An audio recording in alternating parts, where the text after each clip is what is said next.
খুব মেঘ করে আছে, মেঘ আসছে আর চলে যাচ্ছে। আর দেখো বন্ধুরা কিরম মেঘটা করে আছে, শুধু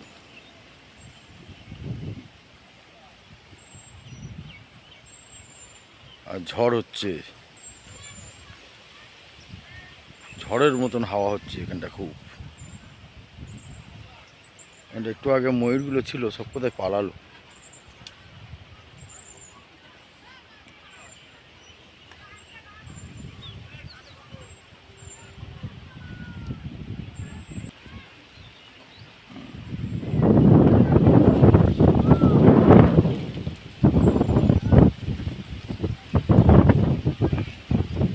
হাওয়া খুব জোরে হচ্ছে, গাছের পাতা একদিকে হয়ে গেছে সব।